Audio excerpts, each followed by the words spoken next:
দর্শক, শাস্ত্রে আছে গঙ্গা স্নান করলে নাকি পাপ মুক্ত হয়, গঙ্গা দর্শন, গঙ্গায় অবগাহন করলে পাপ দূর হয়ে যায়। কিন্তু আমরা দেখেছি স্বয়ং গঙ্গার পুত্র হয়েও, গঙ্গার ঘরে জন্মগ্রহণ করেও পিতামহ বিশ্ব যখন মৃত্যু সময় হয়েছিল, তাকে দীর্ঘক্ষণ সজ্জায় মৃত্যু যন্ত্রণা ভোগ করতে হয়েছিল। কেন? কৃষ্ণর অপেক্ষায়। প্রশ্ন হচ্ছে, গঙ্গা স্নান করলেই যদি পাপ মুক্ত হয়ে যায়, গঙ্গা অবগাহনে, গঙ্গা দর্শনে, গঙ্গা স্পর্শে যদি মানুষের মঙ্গল হয়, তাহলে গঙ্গার পেটে, গঙ্গার ঘরে যার জন্ম হয়েছিল, সেই গঙ্গা পুত্র ভীষ্ম কেন মৃত্যুর সময় দীর্ঘদিন সরসজ্জায় মৃত্যু যন্ত্রণা ভোগ করতে হয়েছিল?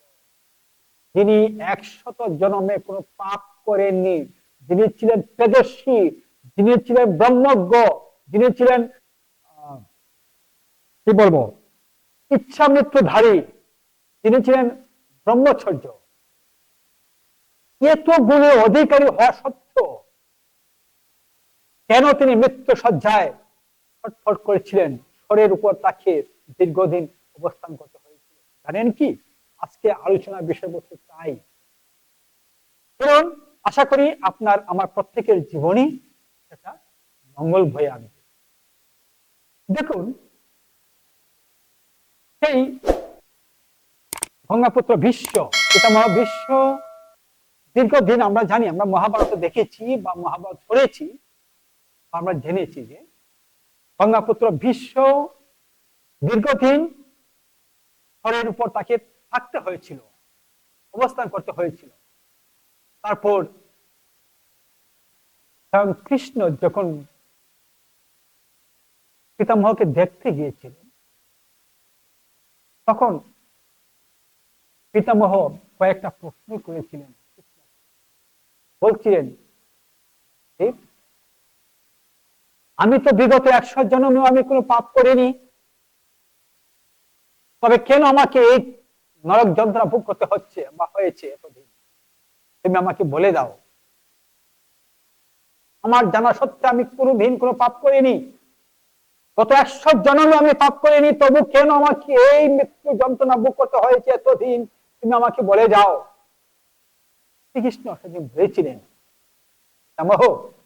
আপনি 100 জন্মে পাপ করেননি, অথচ এই জন্মে আপনি অনেক পাপের সঙ্গী হয়েছে, অনেক পাপ দেখেছেন, কিন্তু পাপের এই পাপীকে আপনি প্রতিবাদ করেননি।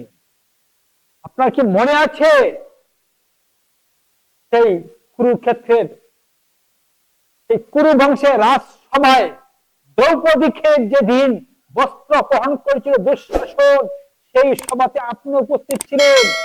আপনি ইচ্ছে করলেই সেই সভাতে তার বস্ত্র তো দূরের কথা, তার একটা কেশ স্পর্শ করার ক্ষমতা ছিল না দুর্যোধনের কিংবা আর ভ্রাতাদের, কিন্তু আপনি সেদিন নীরব রেখেছিলেন। আপনি কি সেই অন্যায়কে প্রশ্রয় দেননি? আপনি কি সেই অন্যায়কে সমর্থন করেননি? আর সেই অন্যায়ের অপরাধের কারণেই আজ আপনার এমন অবস্থা। আপনি কি ভাবতে পারেন, একটা অসহায় মেয়ে বাঁচাও বাঁচাও বলে চিৎকার করেছিল, সাহায্যের জন্য আপনাদের কাছে তাকিয়েছিল, অথচ আপনি সেই সভাতে উপস্থিত থেকেছেন, কিন্তু কোনো প্রতিবাদ করেননি। অবশ্য নিজে অনুতপ্ত হয়েছেন, অনুশোচনা করেছেন, কিন্তু অনুতপ্ত হওয়া, অনুশোচনা করা পাপ থেকে মুক্ত হয় না। নিচে অপরাধকে আপনি সেখান থেকে এড়িয়ে যেতে পারেন না। আপনি দুর্যোধনে, দুঃশাসনে অপরাধকে আপনি সমর্থন দিয়েছেন, ইনডিরেক্টলি হলো আপনি অবশ্যই সমর্থন দিয়েছেন, তাই বলে তো আপনি কোনো প্রতিবাদ করেননি। যদি আপনি একটু প্রতিবাদ করতেন, দুঃশাসনের ক্ষমতা ছিল না, দুঃশাসনের সাহস হতো না, দ্রৌপদীর কেশ স্পর্শ করতে পারে।